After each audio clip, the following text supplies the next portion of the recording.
जी सुहेल, बताइएगा, नवाज शरीफ एवलफिन रेफरेंस में बरी कर दिए गए हैं। नैब ने फ्लैगशिप रेफरेंसेस में नवाज शरीफ की बरियत के खिलाफ अपील वापस ले ली है। इस्लामाबाद हाई कोर्ट में ये अपील पर समातों का सिलसिला जारी था और अब एवलफिन का रेफरेंस में नवाज शरीफ की सजा नहीं दिया गया है और नवाज शरीफ को इससे पहले हम बात करें तो इसी केस के इसी रेफरेंस के अंदर मरियम नवाज को भी बरी किया गया था। इसी अपील के दौरान इस्लामाबाद हाई कोर्ट में उनका केस टेकअप हुआ था और उस वक्त भी जो एवनफील्ड रेफरेंस से मुतल्लिक इस्लामाबाद हाई कोर्ट का फैसला जारी हुआ था तो उसमें बिल्कुल वाज़ेह था कि जिस बुनियाद के ऊपर कोर्ट ने फैसला दिया था, चूंकि नैब की टीम वहां पर जो अदालत के सवालात थे उनके जवाब देने से कासिर थी, नैब उन्हें परसू नहीं जाता था, जो नैब डॉक्यूमेंट्री एविडेंस थे वो नहीं पेश कर पा रहा था, तो अल्टीमेटली कोर्ट के पास फिर और कोई चॉइस रह नहीं जाती। तो उस वक्त भी ये फैसला वाज़ेह हो चुका था जब मरियम नवाज से मुतल्लिक फैसला जारी हुआ था, उसके अंदर जाने से लिख दिया गया था कि नैब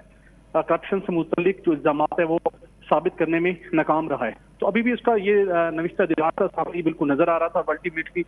नैब की जाने से इसको मजीद नहीं किया गया। गुज़श्ता समात की जस्टिस गुलशन के भी जो रिमार्क से बिल्कुल वाज़ेह थे कि नैब ने एक डाकिए का काम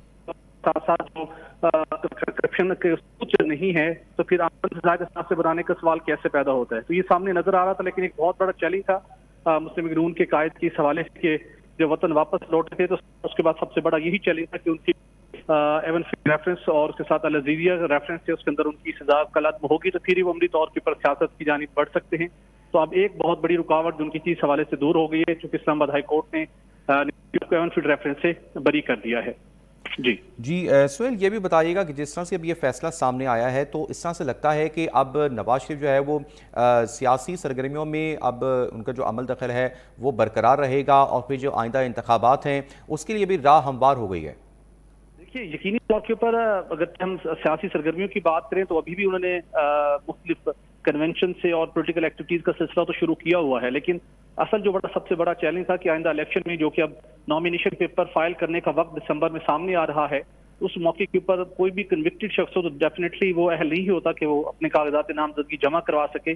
तो उन्हें तीन सबसे बड़े चैलेंजेस का सामना था। पहला वो मामला था जो 62 एक्ट के तहत उन्हें नाअहल किया गया था, लेकिन उसकी नून लीग के सीनियर वकला कॉन्फिडेंट हैं कि इलेक्शन एक्ट में जो तरमीम की गई थी उसके अंदर नाअहली की मुद्दत को 5 साल मुकर्रर कर दिया गया था, तो नवाज शरीफ वो वक्त पूरा कर चुके हैं, लिहाजा वो चैलेंज नहीं है। दूसरा चैलेंज एवनफील्ड था और तीसरा अल अज़ीज़िया रेफरेंस। तो एवनफील्ड रेफरेंस में उनकी बरियत हो चुकी है और उसके साथ अब एक और रह गया जो अल अज़ीज़िया रेफरेंस है,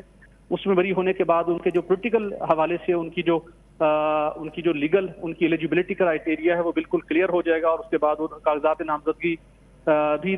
कर सकेंगे, इलेक्शन कॉन्टेस्ट करने की भी अहल हो जाएगी। ठीक, सुहेल इकबाल भट्टी आप हमारे साथ रहिएगा।